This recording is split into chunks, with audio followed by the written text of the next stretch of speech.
am Justine B. Tusoy, and my report is Chapter 9, the first creative period. So let's tackle first the Romance. Intellectual independence. A great national literature is the outgrowth of a vigorous national life.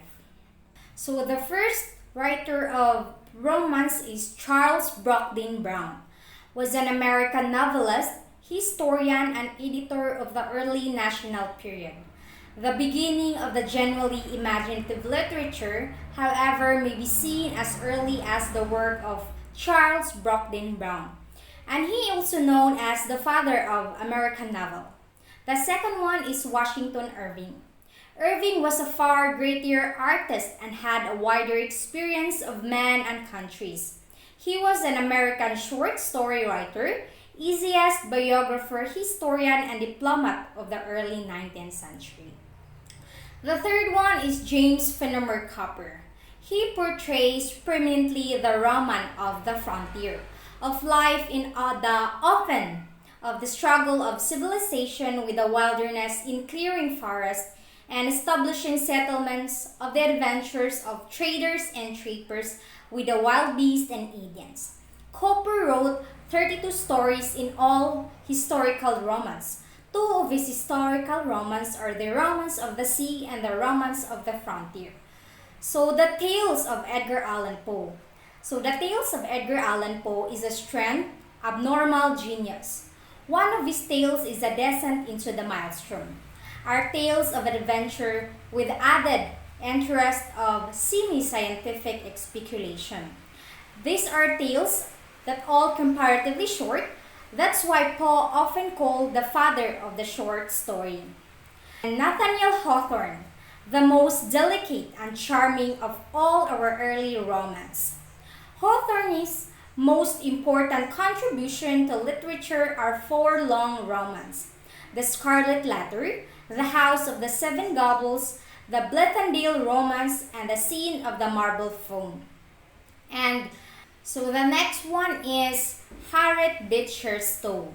So she was an American author and a abolitionist. So abolitionist means is against on being enslaved.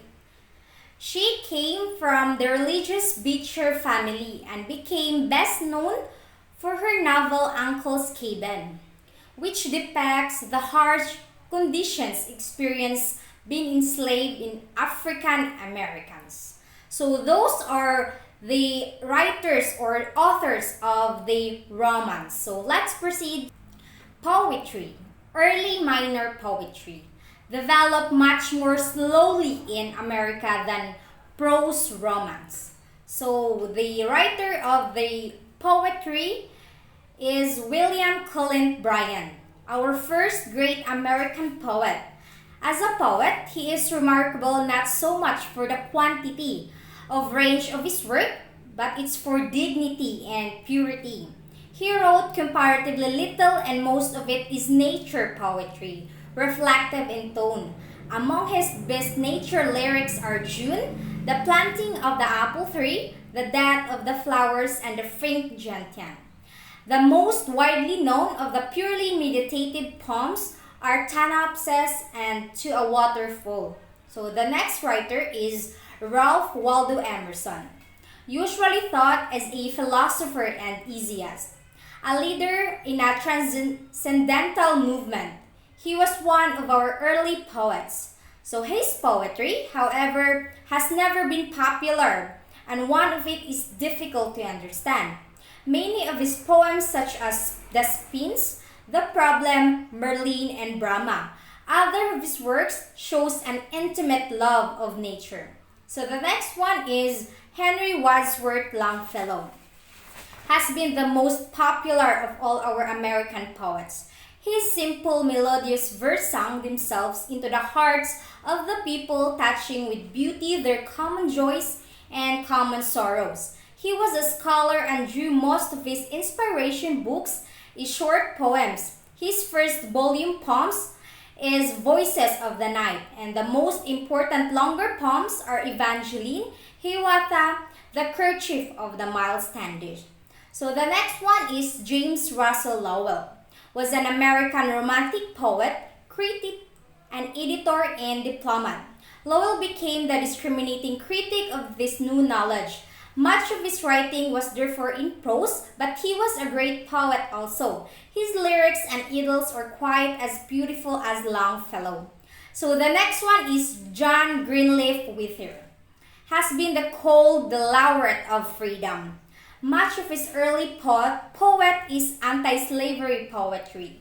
Among his best poems are Liberty, The Slave Ship Exploitation, The Hunters of Men, Farewell of Virginia, Slave Mother. The Snowbound was the most important perhaps the most perfect of his poems. The next one is Oliver Wendell Holmes. Was not primarily a poet, but he wrote many humorous pieces in verse and a few very exquisite lyrics. So his works are the best known of his numerous pieces. So the last one is Edgar Allan Poe, the most musical of all the American poets, whose prose romance we have already considered. His poems are melancholy expression of love, loss, and despair. They have sometimes called the meaningless. The characters are often shadowy and through vague and mysterious. His theory was that poetry has to do with beauty alone, regardless of life, truth, and nature. He defined poetry as the rhythmic creation of the beautiful. And those are the writers of the poetry and the romance. So that's all. Thank you.